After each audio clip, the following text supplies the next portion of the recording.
Hello friends, I am Aarti Patel and you're welcome to our YouTube channel Victory। तो आज हम discuss करेंगे education in India during British period. British period में education जो थी, हम आज उसकी कैरेक्टरिस्टिक्स को डिस्कस करेंगे। Education is a powerful tool to open the golden door of freedom which can change the world. Education एक ऐसा पावरफुल टूल है जिससे हम अपनी फ्रीडम का गोल्डन डोर ओपन कर सकते हैं, जिससे हम पूरा वर्ल्ड चेंज कर सकते हैं। तो एजुकेशन बहुत ज़रूरी है। शुरुआत में क्या था, जब ब्रिटिश इंडिया में आए थे तो British east India company education के मोटिव से नहीं आई थी। उसका मेन मोटिव था प्रॉफिट मेकिंग। वो प्रॉफिट मेकिंग करने आई थी, वो सिर्फ ट्रेड करने के पर्पज़ से इंडिया में आई थी। उसका ऐसा कोई पर्पज़ नहीं था कि वो एजुकेशन का डेवलपमेंट करेगी। तो एंशियंट टाइम्स में एजुकेशन कैसी होती थी? एंशियंट टाइम में इंडिया में एजुकेशन गुरुकुल्स में दी जाती थी। आप देख रहे हैं ये पिक्चर, इसी टाइप से इनिशियली इंडिया में एजुकेशन दी जाती थी। बाद में ब्रिटिश आई तो उसने एजुकेशन को मॉडिफाई किया। जो आजकल हम एजुकेशन सिस्टम देख रहे हैं वो ब्रिटिश सिस्टम ही है। तो ब्रिटिश एजुकेशन के बहुत सारे पॉजिटिव पॉइंट्स भी थे और बहुत सारे नेगेटिव पॉइंट्स भी थे। British education started in India with the activities of Christian missionaries. जो ब्रिटिशर्स ने एजुकेशन स्टार्ट की थी इंडिया में, तो वो सबसे पहले क्रिश्चियन मिशनरीज़ के ज़रिए स्टार्ट की थी। They want to be familiar with the custom and laws of India. वो इंडिया के कस्टम और लॉ से फैमिलियर होना चाहते थे, जिससे कि उनका बिज़नेस भी अच्छा हो। तब जब वो फैमिलियर होंगे इंडियन से, इंडियन के लॉ से, कस्टम से, तभी तो उनका बिज़नेस भी अच्छे से होगा, तभी उनका प्रॉफिट ज़्यादा होगा। तो सबसे पहले तो वो अपने प्रॉफिट के बारे में सोचते थे। They produce cheap labour in India. उन्होंने इंडिया में सस्ती लेबर प्रोड्यूस की। क्यों? क्योंकि जो ब्रिटिश लेबरर थे वो बहुत कॉस्टलियर थे, वो बहुत ज़्यादा फ़ीस मांगते थे। इसलिए उन्होंने ऐसे इंडियंस को चुना जो एजुकेटेड हों और जो उनके लिए काम कर सकें। इसलिए उन्होंने इंडिया में चीप लेबर प्रोड्यूस की। To rule in India, they plan to educate a small section of upper strata of society to create Indian in blood and color but English in taste। तो उन्होंने India पे राज करने के लिए क्या किया, India पे रूल करने के लिए उन्होंने क्या फॉर्मूला अपनाया? उन्होंने एक प्लान बनाया। उन्होंने सोचा कि अगर हम सिर्फ अपने लोगों को एजुकेट करेंगे तो जो इंडियंस हैं उन्हें ऐसा लगेगा कि हम भेदभाव कर रहे हैं। तो इसीलिए उन्होंने क्या करा, उन्होंने एक सोसाइटी के अपर स्ट्रेटा को एजुकेट किया, जिससे कि उनका भी काम हो जाए, उन्हें चीप लेबर मिल जाए और वो रूल भी कर सकें। तो उन्होंने ऐसा क्यों किया? क्योंकि वो ऐसे पीपल्स क्रिएट करना चाहते थे जो ब्लड और कलर से तो इंडियन हो, मतलब ब्लैक हो, उनका कलर ब्लैक हो इंडियन की तरह और उनका ब्लड भी इंडियन हो, लेकिन टेस्ट में वो इंग्लिश हो, उनके थॉट्स, उनके ओपिनियंस ये सब ब्रिटिशर्स की तरह हों, जो उनके मतलब गवर्नमेंट और जो पब्लिक है उसके बीच में इंटरप्रेटर का काम कर सकें। This is called downward filtration principle. इसे क्या कहा गया? डाउनवर्ड फिल्ट्रेशन प्रिंसिपल कहा गया इस चीज़ को। They educate the upper strata of society through English only. जो उन्होंने सोसाइटी के अपर स्ट्रेटा को एजुकेट किया था वो सिर्फ इंग्लिश सिखाई थी उन लोगों को, क्योंकि जो उनकी लैंग्वेज थी वो इंग्लिश थी और जो उनका काम भी होता था, जो उनकी इंस्ट्रक्शन लैंग्वेज थी वो भी इंग्लिश थी। तो इसीलिए उन्होंने अपर स्ट्रेटा को सिर्फ इंग्लिश सिखाई। English became the court language instead of Persian. पहले पर्शियन लैंग्वेज जो थी हमारी वो कोर्ट ऑफ द लैंग्वेज थी, लेकिन ब्रिटिशर्स ने क्या किया, पर्शियन लैंग्वेज को हटाकर इंग्लिश को कोर्ट लैंग्वेज बना दिया। English books are printed at very low cost and free of cost. जो इंग्लिश बुक्स थी वो बहुत ही कम प्राइसेस पे प्रिंटेड होती थी और अवेलेबल जो होती थी वो फ्री ऑफ कॉस्ट होती थी। जो इंडियन के जो राइटर्स थे उनका इससे बहुत लॉस हुआ था, क्योंकि इंडियन बुक्स बहुत हाई प्राइसेस पे प्रिंटेड होती थी। More money was allocated to English education than to oriental learning.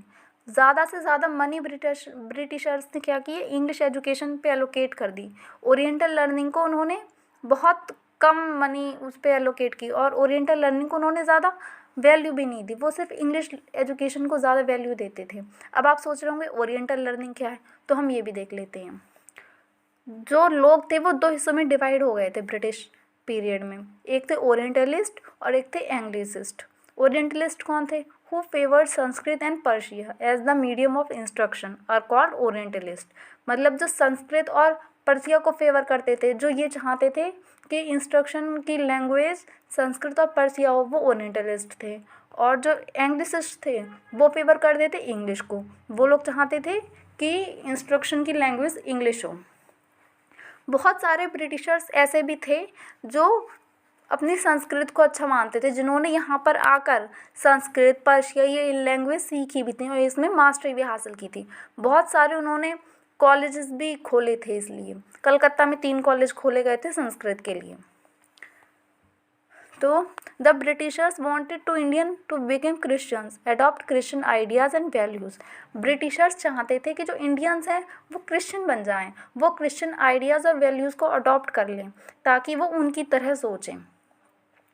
Various Christian schools were open to spread Christianity, और क्रिश्चियनिटी फैलाने के लिए बहुत सारे क्रिश्चियन स्कूल्स भी खोले गए थे। इकोनॉमिक ड्रेन, ब्रिटिश पीरियड में इकोनॉमिक ड्रेन भी हुआ था। इकोनॉमिक ड्रेन क्या होता है? Britishers drain the country economically. जो ब्रिटिशर्स थे उन्होंने हमारी कंट्री को इकोनॉमिकली ड्रेन कर लिया था।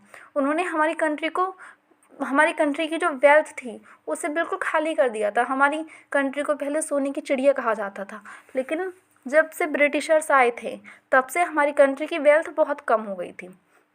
वो लोग क्या करते थे, इंडिया से जो रॉ मटेरियल थे वो एक्सपोर्ट कर लेते बहुत ही लो कॉस्ट पे, वो लोग अपने ब्रिटिश में भेज देते थे। और जो एक्सपेंसिव फिनिश्ड गुड होते थे वो लोग इंडिया में इम्पोर्ट करते थे। इससे क्या होता था, इंडिया में जा तो रहा था माल ज़्यादा, लेकिन उनको पैसे कम मिल रहे थे, और जो वहाँ से महंगी चीज़ें यहाँ आ रही थी लोग वो ज़्यादा खरीद रहे थे, तो उन लोगों का फ़ायदा हो रहा था। तो इसीलिए इंडिया जो थी वो और गरीब होती जा रही थी, और इससे एक और भी हमारा नुकसान हुआ था। जो इंडियंस के बिज़नेस थे, जो इंडियंस करते थे, जैसे हैंडीक्राफ्ट करते थे इंडियन लोग, जैसे खादी के कपड़े पहनते थे ना पहले लोग, लेकिन जब ब्रिटिशर्स आए थे तो वो उनकी देखा देखी करने लगे थे लोग। तो जैसे कपड़े ब्रिटिशर्स पहनते थे वैसे ही कपड़े हम लोग भी पहनने लगे थे, और हमारा जो एग्रीकल्चर वर्क था उस पर भी बहुत बुरा इफ़ेक्ट पड़ा था।